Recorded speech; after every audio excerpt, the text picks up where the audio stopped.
Spain has had enough. After watching from the sidelines while the West armed Ukraine, Spain has finally decided to take action, and it's sending a brutal message to Russian President Vladimir Putin: get out of Ukraine. This isn't just a routine arms delivery. Spain's new aid package is packed with weapons designed to crush Russian forces and push them back once and for all. The Kremlin is reeling, and Putin's plans are in serious danger. Spain's move could be the tipping point that turns the tide of the war, pushing Putin's invasion to the brink of collapse. In this video, we reveal what Spain is sending and how it's going to help Ukraine deliver a crushing blow to Putin's ambitions. Let's get into it.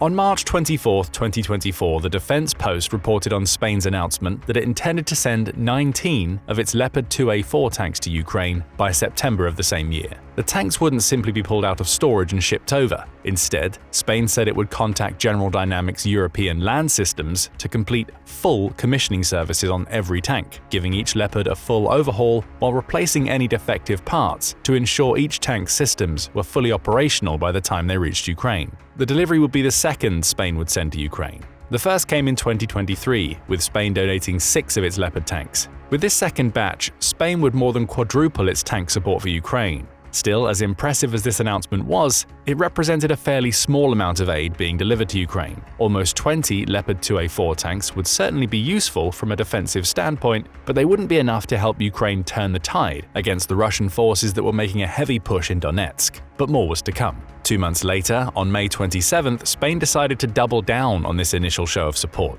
The country's Prime Minister Pedro Sanchez sat down with Ukrainian President Volodymyr Zelensky to sign an agreement that would see Spain deliver an impressive €1 billion in aid, roughly translated into $1.08 billion, as part of a pact that sees Spain ally itself with Ukraine for the next decade. "It's more important than ever to redouble our support," claimed Sanchez in a press conference following the signing. According to the agreement in question, Spain claims it will provide modern military equipment for ground, sea, aerial, and other uses based on Ukraine's key capacity needs at the time. Interestingly, Spain has also agreed to help Ukraine protect its maritime food export routes, ensuring the country can continue to be the breadbasket of Europe without fear of Russian interference preventing it from shipping through the Black Sea. The question from there was, where would the $1.08 billion be spent? Newsweek offered some answers in a May 27th article, in which it detailed the various weapon systems Spain had committed to delivering. The 19 Leopard tanks pledged to Ukraine back in March were part of that list, as were a dozen of the powerful Patriot anti-aircraft missile systems that Ukraine has been using so well to keep Russia's aerial bombardments at bay. Add ammunition and anti-drone gear to the package, and you have a donation that covers most of the key areas of the war. But Newsweek also delivered a detail that wasn't in the initial Reuters report. Spain had committed to sending a staggering $5.4 billion by the end of 2027, meaning the $1.08 billion in equipment being donated from May 24 would simply be the first in multiple rounds of donations, designed to help Ukraine defend itself and ultimately recover from its war effort. The question now is simple: why would Spain commit to such an extensive aid package? After all, its history with Russia isn't quite as fraught as that of many other European countries that fear Russian aggression. Spain was never part of the Soviet yoke following World War II, as countries like Poland and the Baltic states of Estonia, Latvia, and Lithuania, all three being ardent supporters of Ukraine, were. If anything, you could argue that Spain's recent history with Russia has been as close to neutral as it could be, considering Russia's actions in the 20th century through to today in Ukraine. Granted, Moscow played a role in the Spanish Civil War. The Soviet Union offered active support to Spain's Republican factions at the time, sending military advisors, weapons, and volunteer soldiers in exchange for gold drawn out of the Bank of Spain's reserves. However, Spain would eventually come to laud those Soviet volunteers.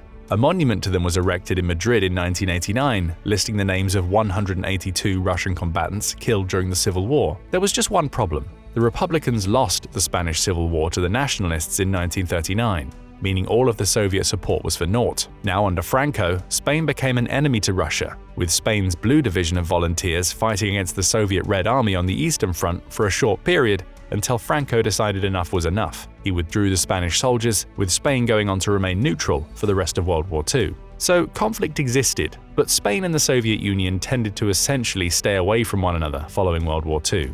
There were signs of tension, such as Nikita Khrushchev claiming that Russia's relationship with Spain was the worst but hardly the most problematic. when speaking in front of the United Nations General Assembly in October 1960, which followed Franco banning a soccer match between Spain and the Soviet Union earlier in the year. But direct conflict between the two was never really an issue.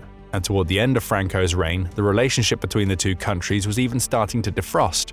A trade agreement was signed in 1972, with the Soviet ambassador being appointed to Spain around 5 years later. As the Soviet Union gave way to the Russian Federation in the early 1990s, Spain and Russia continued to have a cordial relationship. Former Russian President Dmitry Medvedev and Spain's King Juan Carlos I even worked together on issues such as Kosovo, declaring its independence from Serbia. Putin would even visit Spain multiple times in the 2000s. There were a few hiccups along the way, of course, but as recently as 2020, a Russian representative was writing in the margins of the Gaidar Forum that he believed, "There is no reason for our nations to be guided by the politics of others, and we trust that Russian-Spanish relations, with the current government or with any other, have a good future." Then came February 2022, and a true test of that statement. Russia invaded Ukraine, putting all of Europe on notice. Putin was no longer interested in playing politics or being diplomatic. He was going to take what he wanted by force. And like most other European countries, Spain took this action as a direct threat, which has resulted in any true diplomatic ties between Russia and Spain going up in smoke. If you need any evidence of that, you only need to refer to the comments made by Spain's defense minister, Margarita Robles, in March 2024, the same month in which Spain committed its 19 Leopard tanks. Speaking to the Spanish newspaper La Vanguardia, Robles said the situation with Russia was extremely complex, while making sure to point out something that is likely on every Spanish mind: right now, a ballistic missile could easily reach Spain from Russia. She continued, calling the threat that Russia poses to the countries that neighbor Ukraine total and absolute. Many of those countries, such as the Baltic states we mentioned earlier, are also NATO members, as is Spain. Reading between the lines of this comment, Robles is clearly stating that any threat to these NATO member countries is also a threat to Spain, not least because Article 5 of the NATO Charter provides that all members of the alliance would come to the aid of any other member state should one be subject to an armed attack. If Putin's ambitions spread to the likes of Estonia, Latvia, and Lithuania, for instance, any invasion he launched into those countries would leave Spain duty-bound to come to their defense. Robles made this even clearer when she said, "You only have to listen to the latest statement from Putin in which he talks about the possibility of nuclear attacks." She points out that the countries close to Russia are already well aware of the danger Putin poses, while those further to the west don't have the awareness that perhaps they need. She went on to call Putin an unscrupulous person. So the reasoning behind Spain delivering such a historic blow to Russia becomes clear. Spain feels threatened. Putin's actions in Ukraine have shown that he's a leader who will not stop in his quest to get what he wants. So rather than leave Ukraine to fend for itself, Spain is making its military donations to bolster Ukraine's defenses to the point where it can stop Putin in his tracks before he turns his attention to the rest of Europe. But let's come back to Spain's military aid to Ukraine. Just how much had it delivered before the announcement of this historic package? As it turns out, not that much. According to Statista, Spain had sent $1.35 billion in aid between February 2022 and June 2024, a figure that includes the $1.08 billion announced in May 2024. So prior to this announcement, Spain had only provided around $280 million, with much of that coming in the form of direct financial aid, barring the 2023 delivery of a handful of Leopard tanks. This lack of aid puts Spain fairly low on the list of countries that have donated to Ukraine. It ranks 17th on the list, well behind other major European powers such as Germany and the United Kingdom, which have both cracked or come close to cracking the $15 billion mark. Granted, Spain is a member of the European Union or EU, and various EU institutions have donated $43.67 billion since the war began. Spain could argue that it will have donated via those institutions, but the fact remains that up until 2024, it had been one of the few major powers not to make an extensive commitment to Ukraine.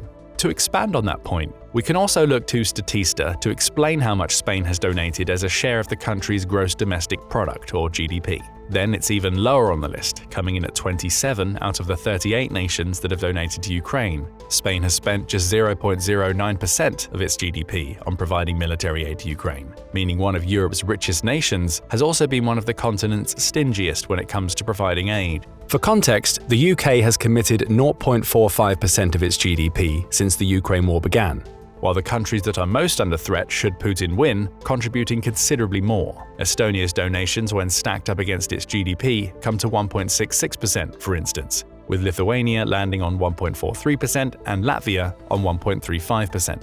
That information offers much-needed context as to why Spain's most recent donation announcements are such a devastating blow for Putin. For almost the entire Ukraine war, he had been able to rely on Spain to be cautious at best when it came to supporting Ukraine. The country outwardly backed Zelensky, but wasn't following up its verbal support with substantial amounts of money. That's all changed.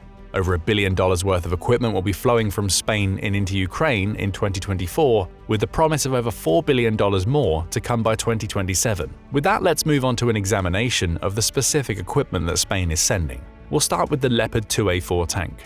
The tank is the most common model of the Leopard 2, with its history dating back to West Germany in 1977. It was during that year, at the height of the Cold War, that West German contractor Krauss Maffei Wegmann worked alongside Rheinmetall to fulfill its promise to deliver a successor to the famous Leopard battle tank. A staggering 1,800 of the first Leopard 2 tanks were built in the late 1970s, with the design undergoing several upgrades in the years that followed. The Leopard 2A1 brought with it some minor modifications, including the addition of new ammo racks and a thermal sight for the tank's gunners. As for the 2A2, it upgraded the thermal sight, added a deflector plate for the tank's periscope, and bolstered the Leopard 2's armor with a large cover plate designed to improve the Leopard's protection against nuclear, biological, and chemical attacks. Next up came the 2A3, which implemented SEM8090 digital radio sets along with a new welding technique for the tank's ammo hatches. Finally, we come to the 2A4. Though not the most recent model of the Leopard 2, Germany released the 2A5 through 2A7 models in the years that followed,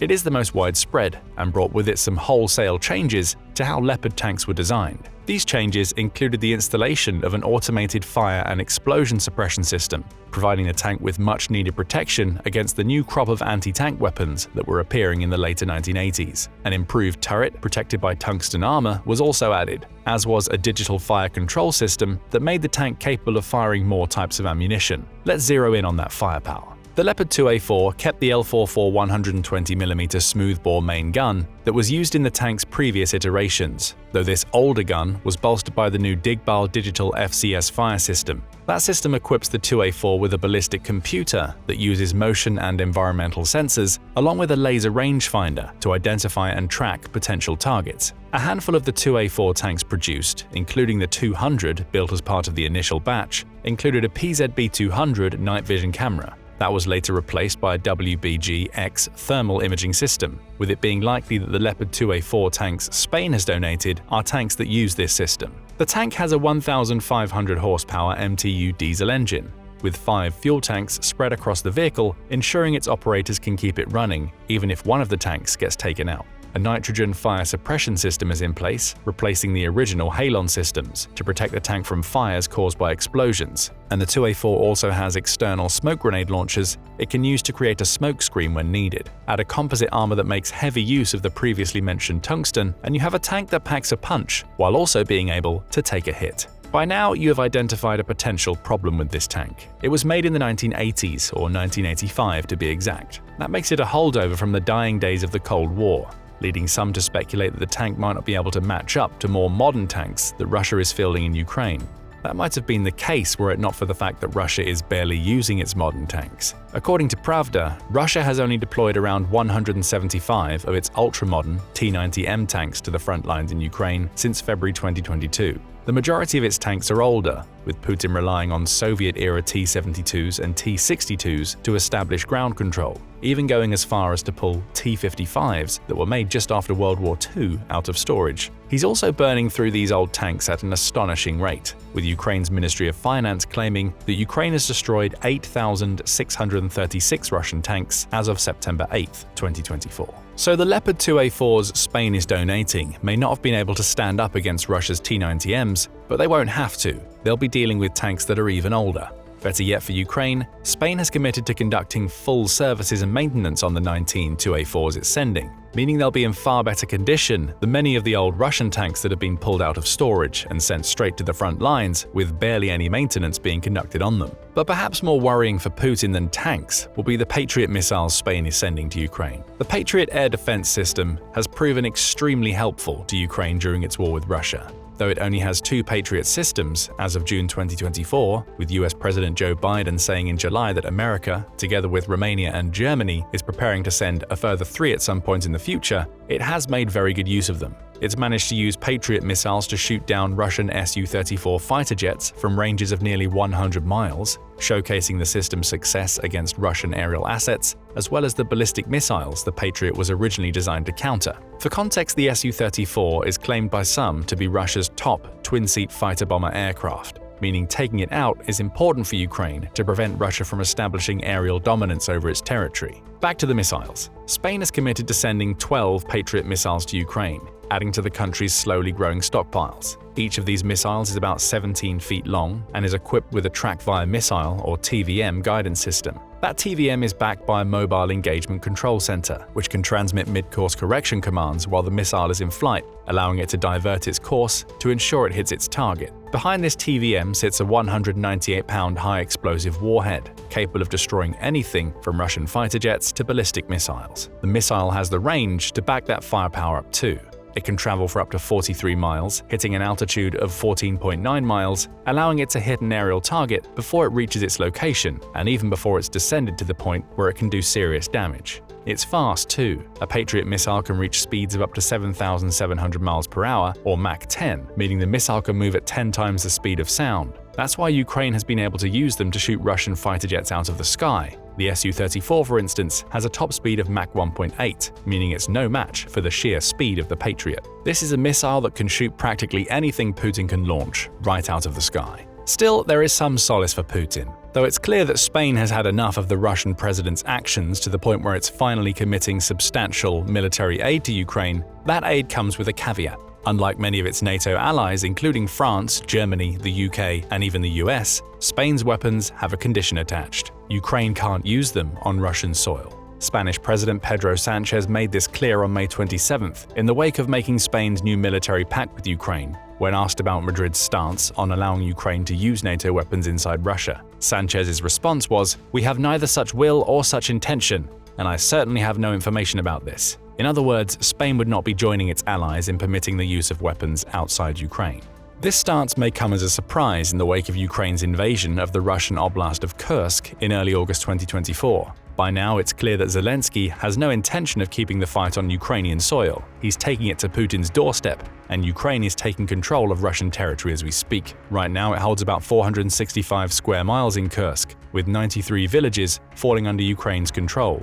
Spain's decision to only permit Ukraine to use the weapons it provides defensively seems to run counter to Ukraine's new offensive strategy. Still, the stance shouldn't come as a surprise, given how slow Spain has been to act when compared to its European compatriots. The stance also shouldn't be taken as a sign that Spain is limiting its support of Ukraine either. This military funding is still a clear slap in Putin's face and a signal of intent from Spain. We see that in the officially released documentation of the Agreement on Security Cooperation Ukraine has signed with Spain, published on Zelensky's official website. The document goes into greater depth on the sheer breadth of the pact made between Spain and Ukraine, kicking off with a preamble in which Spain reaffirms its complete condemnation of Putin and his actions in Ukraine. Spain also committed to supporting Ukraine's right to defend itself per Article 51 of the UN Charter, as well as officially recognizing that Russia's invasion of Ukrainian sovereign territory is illegal. Spain also says that Ukraine should remain independent per the borders it had since 1991, while also broadening the cooperation and partnership between the two nations.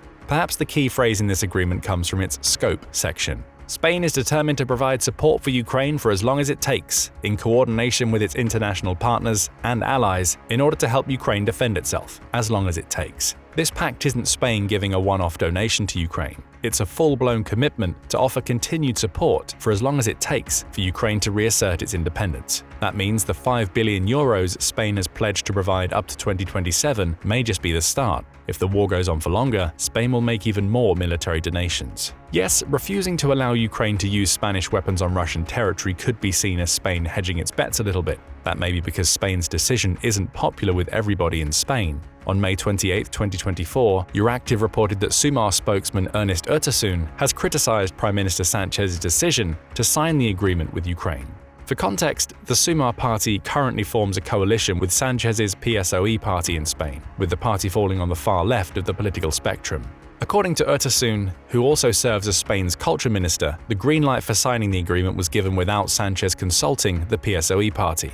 This lack of transparency is not serious when talking about an issue as important as defense, Urtasun sarcastically quipped, while also pointing out that Sanchez's recent decision to increase Spanish defense spending so it hits 2% of GDP was also made without Sumar input. Internal politics are clearly at play here, but that won't matter to Putin. Regardless of whether the Sumar party agrees with Sanchez's decision, Russia's leader has still been dealt a devastating blow. Diplomatically, Spain has made it clear that it wants Russia out of Ukraine so much that it's willing to support Putin's enemy for as long as it takes for that to happen. Spain has made a long-term commitment, with the first 10 of the promised Leopard 2A4 tanks having already arrived in Ukraine. The message is clear. Regardless of internal strife, Spain stands behind Ukraine more firmly than it has at any point during the Ukraine war. That's a slap in Putin's face, as it now means that every major European power has made it abundantly clear that they're uniting in wanting Putin out of Ukraine. What do you think about the support that Spain has pledged to Ukraine with this latest round of military aid,